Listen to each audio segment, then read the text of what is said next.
अस्सलाम वालेकुम, मैं मोहम्मद औरंगज़ेब ख़ान, आपका कंप्यूटर टीचर। आज हम वेब डिज़ाइनिंग का लेक्चर नंबर 6 स्टार्ट करेंगे।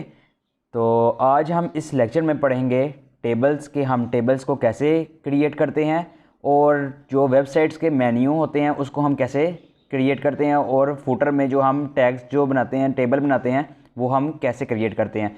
तो लेक्चर को शुरू करते हैं। तो आप नोटपैड को ओपन कर लें। तो आज का जो टैग है वो हमारे पास है टेबल का। ठीक है, टेबल टैग जो है ओपन है और एक इसका क्लोजिंग टैग है।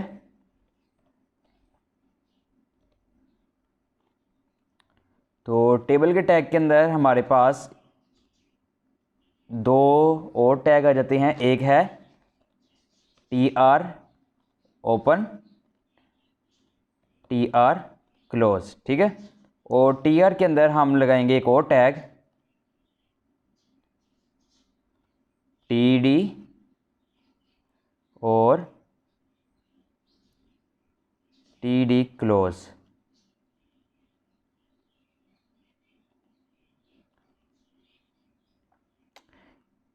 ये हमारे पास टैग्स हैं, टेबल TR, TD और TD क्लोज और TR क्लोज। ठीक है, और टेबल क्लोज।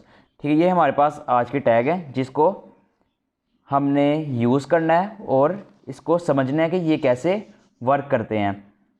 तो फर्स्ट ऑफ ऑल हम TD के अंदर कुछ जो है लिख लेते हैं। इसको यहाँ से मैं रेज करता हूँ, यहाँ पे लिखते हैं welcome to lecture 6।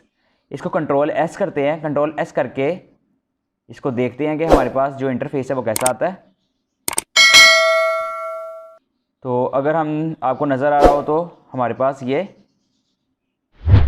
Welcome to lecture number 6 यहाँ लिखा हुआ आ रहा है। ठीक है, ये मैंने जूम किया तो ये देखें। ठीक है, अब मैं आपको ज़रा क्लियर दिखाता हूँ। यहाँ पे कुछ वर्क करेंगे हम ताकि आपको समझ में आए। तो हम इसको टेबल से नीचे आते हैं। यही जो टेक्स्ट मैंने यहाँ लिखा है इसको यहाँ से हम कॉपी करते हैं। कॉपी करने के बाद हम यहाँ पेस्ट करते हैं। तो इसको कंट्रोल S करते हैं। तो फिर देखते हैं हमारे पास क्या है। तो आपको यहाँ पे मैं आपको बताता हूँ कि यहाँ पे हमारे पास फ़र्क क्या आया है। तो आप ये देखें कि जो हमने उसके अंदर लिखा है TD के अंदर, तो वो हमारे पास ऊपर की तरफ है, और जो बगैर टेबल के लिखा है तो ये दूसरी फॉर्म में है। ठीक है, आपको मैं इसका डिफरेंस दिखाता हूँ। यहाँ पे आपको डिफरेंस नज़र आएगा। फर्स्ट ऑफ ऑल मैं आपको समझाता हूँ कि ये टेबल्स किस लिए होते हैं। ठीक है, टेबल्स होते हैं रो, कॉलम्स और मेन्यू क्रिएट करने के लिए। ठीक है, मुख्तलिफ HTML के अंदर रहते हुए हम मुख्तलिफ जो वेबसाइट्स के मेन्यूज़ क्रिएट करते हैं, कुछ टेबल्स क्रिएट करते हैं, तो उसके लिए इस्तेमाल होता है। तो इस टैग के बगैर हम HTML में रहते हुए कोई भी जो वेबसाइट को मुकम्मल नहीं कर सकते। ये वो वाहिद टैग है जिसने हमें वेबसाइट लेआउट तैयार करने के लिए मदद करनी है। अगर आपने वेबसाइट को तैयार करना है HTML में तो इस टैग के थ्रू हम मेन्यूज़ और फुटर क्रिएट कर सकते हैं इजीली। ठीक है, टेबल का आपको पता चल गया कि टेबल क्या है। ठीक है, तो TR का मीनिंग जो है, TR का मतलब है टेबल रोज़। ठीक है, टेबल रोज़। और TD का मतलब है टेबल डाटा। ठीक है, जो आप इसको पढ़ रहे हैं तो आपको इसको समझ आ गया होगा कि ये किस लिहाज से वर्क करेगा। ठीक है, मैं आपको यहाँ पे दिखाता हूँ थोड़ा सा वर्क करके ताकि आपको क्लियर हो जाए। जो हमारे पास टेबल होता है वो हमारे पास एरिया होता है। ठीक है, एरिया को डिफ़ाइन करता है। तो हम इसको शुरू करते हैं। यहाँ पे लिखते हैं पहले, सबसे पहले मैं आपको यहाँ पे जाते हैं टेबल के अंदर। टेबल के अंदर हम एट्रीब्यूट यूज़ करते हैं border is equal to inverted commas. ठीक है, तो बॉर्डर हम यहाँ पे यूज़ करते हैं 5। ठीक है, कंट्रोल S करते हैं। कंट्रोल S करने के बाद यहाँ पे आपको डिफरेंस नज़र आएगा कि हमने यहाँ पे क्या बनाया। ठीक है, लोड किया। ठीक है, देखें रीलोड किया तो हमारे पास ये देखें क्या नज़र आया, हमारे पास ये बॉर्डर बना। ठीक है, ये देखें। ठीक है, पीछे बॉर्डर है। ठीक है, तो ये बॉर्डर जो है ये थोड़ा ज़्यादा बड़ा है ताकि आपको क्लियर नज़र आए, तो मैं इसको थोड़ा सा छोटा करता हूँ। ठीक है, छोटा करते हैं हम इसे 1 पे करते हैं। कंट्रोल S करते हैं। कंट्रोल एस करने के बाद हम इसको दोबारा वेबसाइट को रीलोड करते हैं। रीलोड करने के बाद अगर आपको नज़र आ रहा हो हमारे पास ये बॉर्डर जो है छोटा हो गया है। तो ये बड़ा बॉर्डर रखने का मकसद जो मेरा था वो मेरा ये था कि आप इसको बेल बटन जो होता है वो भी बना सकते हैं, आप मुख्तलिफ इसको चीज़ों में यूज़ कर सकते हैं। तो अगर आपको ये वाला जो पेज है क्रिएट करना आ जाएगा, ये टेबल्स आपको बनाने आ जाएंगे, तो आप इंशाल्लाह ताला आगे थोड़ा न्यू जो है वो आप ख़ुद भी क्रिएट कर सकेंगे। तो हमने इसके अंदर बॉर्डर सीखा, अब बॉर्डर से आगे चलते हैं। तो हम इसमें करते हैं बॉर्डर कलर।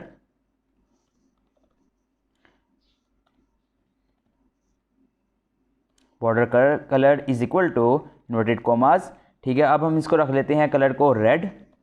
कंट्रोल एस करते हैं। कंट्रोल एस करने के बाद हम दोबारा रीलोड करते हैं वेबसाइट को। तो आपको यहाँ पे नज़र आ रहा होगा कि जो इसका कलर है वो रेड हो गया है, ठीक है। तो ये आप कोई भी कलर जो है वो यूज़ कर सकते हैं इसके अंदर। तो नेक्स्ट हम इसको करते हैं width is equal to inverted commas, ठीक है। तो विड्थ आप ये डिपेंड करता है आपकी रेजोल्यूशन पे, ठीक है। आपकी विंडो की जो रेजोल्यूशन है, अगर आप एक्सपी यूज़ कर रहे हैं तो आप 950 रखें। अगर आप विंडो 7, विंडो 10 या विंडो 8 यूज़ कर रहे हैं तो आप 990 रखें, ठीक है। ये आपकी विंडो की रेजोल्यूशन पे डिपेंड करता है कि आपकी विंडो जो है वो किस रेजोल्यूशन पे वर्क सही करती है, ठीक है। ये मैं फॉर एग्जांपल यहाँ दिखाता हूँ। तो ये देखें, ये अब मेरे पास विंडो 10 चल रही है, इसका देखें यहाँ पे लेआउट जो है वो बहुत ज़्यादा है, ठीक है। अब ये विंडो की रेजोल्यूशन पे डिपेंड करता है कि हमारे पास यहाँ पे क्या होना चाहिए। मैं इसको 950 करता हूँ। तो इसको कंट्रोल एस करते हैं। कंट्रोल एस करने के बाद इसको दोबारा रीलोड करते हैं। दोबारा रीलोड करने के बाद तो हमारे पास कोई भी इसका फ़र्क नहीं आया, ठीक है। तो इसको हम कम कर लेते हैं, फिर और कम करते हैं, तो देखते हैं कोई फ़र्क पड़ेगा या नहीं। तो इसको कंट्रोल एस करते हैं। कंट्रोल एस करने के बाद इसको रीलोड करते हैं, ठीक है। कोई फ़र्क नहीं पड़ा, ठीक है। क्यों? क्योंकि हमारे पास जो विंडो है उसका जो ये लेआउट है, ठीक है। लेकिन 990 जो है वो इसके लिए विंडो 10 के लिए सही है, क्योंकि वो जूम था तो आपको क्लियर नज़र आया इसलिए। तो अब देखते हैं दोबारा रीलोड करके, ये देखें, ठीक है। अभी मैं आपको दिखाता हूँ इसके अंदर क्या हमने चेंजिंग करनी है। अभी ये ऑटोमेटिकली एडजस्ट हो जाएगा, लेकिन विंडो 10 है इसके लिए रेजोल्यूशन सही है, तो 990 वेल एंड गुड है, ठीक है।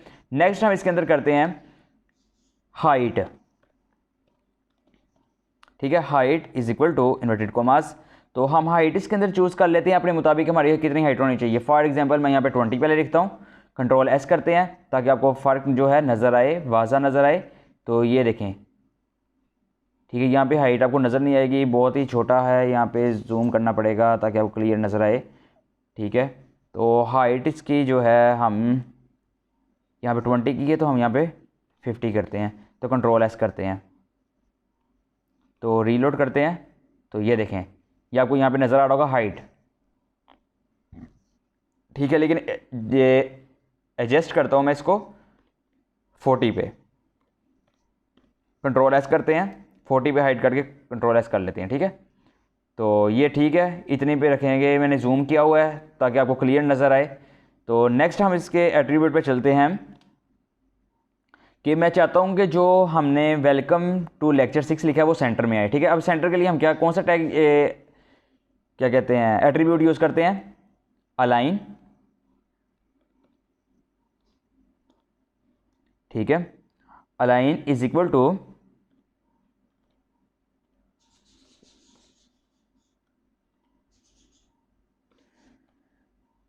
सेंटर, कंट्रोल एस और रीलोड, ठीक है।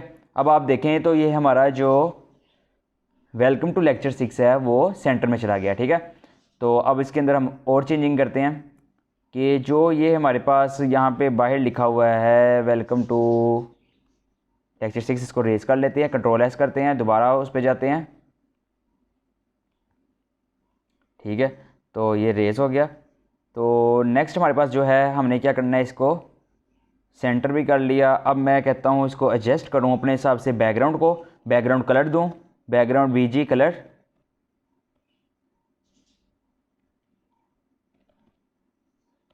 ठीक है, is equal to inverted commas, ठीक है। अब इसको कलर हम दे देते हैं स्काई ब्लू, ठीक है। कंट्रोल एस कर लेते हैं। तो कंट्रोल एस करने के बाद हम इसको रीलोड करते हैं। रीलोड करने के बाद अगर आप देखें तो हमारा जो कलर है वो स्काई ब्लू में कन्वर्ट हो गया है, ठीक है। तो नेक्स्ट हम इसके अंदर एट्रीब्यूट जो है वो यूज़ करेंगे सेल्स का। मैं चाहता हूँ जो सेल्स के अंदर स्पेस आ जाए, ठीक है। जो मैं आपको यहाँ पे दिखाता हूँ, पहले जो ये सेल्स हैं इसके अंदर स्पेस आ जाए, ठीक है। जो मैंने वर्ल्ड लिखा है ये वर्ल्ड टू वर्ल्ड हो, और जो ये बीच में बॉर्डर है ये अलग हो जाए, ठीक है। अब मैं इसके सेल्स की स्पेस बनाना चाहता हूँ, ठीक है। तो यहाँ पे हम यूज़ कर लेते हैं attribute cell spacing,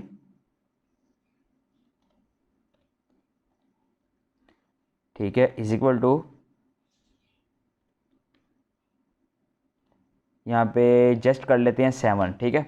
control S करते हैं तो देखते हैं, तो ये देखें ये हमारा जो बॉर्डर था ये थोड़ा आगे की तरफ आ गया, ठीक है। ये देखें।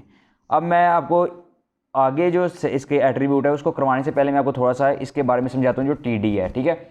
टी डी मैं आपको यहाँ पे दिखाता हूँ क्लियर करके। ये टी डी आपको नज़र आ रहा होगा, इसका जो टैग है, तो इसको हम कॉपी करते हैं। कॉपी करके हम यहाँ पे पेस्ट करते हैं इसके नीचे ही, ठीक है। इसको पेस्ट करने के बाद हम कंट्रोल एस करते हैं। कंट्रोल एस करने के बाद हम इसको रीलोड करते हैं। रीलोड करके देखते हैं हमारे पास क्या हुआ है। देखें हमारे पास एक रो है, 2 कॉलम है, ठीक है। तो हम इसकी टीडी जो है उसको पेस्ट कर देते हैं, 5 बना लेते हैं, 2 2 4 तक 5, ठीक है। तो कंट्रोल एस कर लेते हैं। कंट्रोल एस करने के बाद हम इसको देखें, ये आपको नज़र आ रहा होगा यहाँ पे, ठीक है। हमारे पास 1 2 3 4 5, ठीक है। ये देखें आपको नज़र आ रहा होगा।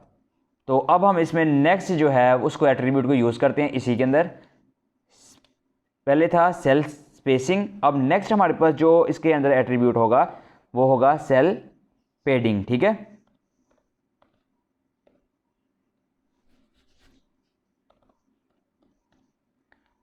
Is equal to inverted commas, ठीक है। अब इसको हम दे देते हैं 10। तो अब हम इसको रीलोड करते हैं।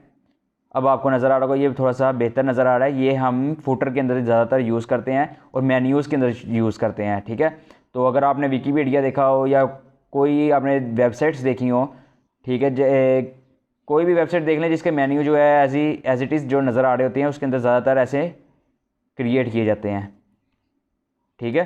तो नेक्स्ट हम इसका क्या करते हैं, आपको पता चल गया कि हमने एक रो है तो हमने इसको कैसे कॉलम्स में तब्दील किया। अब हम चाहते हैं कि हम मुख्तलिफ रोज़ बनाएं, ठीक है। मुख्तलिफ रोज़ बनाने के लिए हमें क्या करना पड़ेगा, ये जो टी आर का जो आपको नज़र आ रहा है टैग, इसको हम कॉपी करेंगे। ये सारा हमने टी आर का कॉपी किया। तो हम इसके नेक्स्ट पे चलते हैं, यहाँ पे पेस्ट करेंगे, तो इसको कंट्रोल एस करेंगे, ठीक है। अब देखें यहाँ पे 2 रोज़ और देखें 5 जो है वो कॉलम्स बने हैं। तो अभी मैं और बनाता हूँ ताकि आपको क्लियर नज़र आए। तो नेक्स्ट हम एक और कर लेते हैं पेस्ट, तो हम कंट्रोल एस कर लेते हैं। तो नेक्स्ट हम रीलोड कर लेते हैं, ये देखें, ठीक है। तो ये आपको नज़र आ रहा होगा कि ये हमने बनाया, ठीक है। तो हम दोबारा इसको रेस कर लेते हैं ताकि जिसने वर्क करना है वो इजीली वर्क करे और समझे।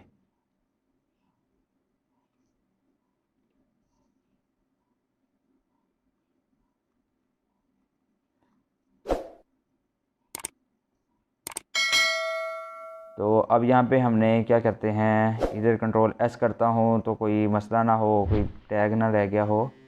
चलें ठीक है। तो ये देखें हमारे पास सिंगल रह गया, ठीक है। तो आज का जो लेक्चर था वो मेरा यही था। तो आप सबसे जाने से पहले रिक्वेस्ट है कि प्लीज़ आप मेरे चैनल को सब्सक्राइब करें, सपोर्ट करें, ठीक है। आपका एक लाइक, एक सब्सक्राइब, ठीक है, हमारे लिए बहुत ज़्यादा कीमती है कि आप हमें कितना प्यार करते हैं, कितनी आपको समझ आती है हमारी, ठीक है। तो आप हम लाइक करें, शेयर करें, कमेंट करें, किसी और सोशल मीडिया पे देख रहे हैं तो फॉलो करें। तो ये सब कुछ आपने हमें करके दिखाना है, हमें आपसे कुछ भी नहीं चाहिए, सिर्फ अगर आप यही हमें प्यार से हमें अपना इजहार करके बता दें कि हम आपकी वीडियो देखते हैं, हम लाइक करते हैं, तो वेल एंड गुड है। दूसरी बात आपसे ये है कि रिक्वेस्ट है कि आप रोज़ के रोज़ जो है वर्क किया करें, ताकि आपके जो स्किल्स हैं वो बेहतर हो सकें दिन ब दिन, ठीक है। तो प्रैक्टिस करें, रोज़ करें, और नेक्स्ट लेक्चर जो है वो हम अपलोड करते हैं, तो आप देखिएगा। तो मिलते हैं नेक्स्ट लेक्चर में। तो अल्लाह हाफिज़।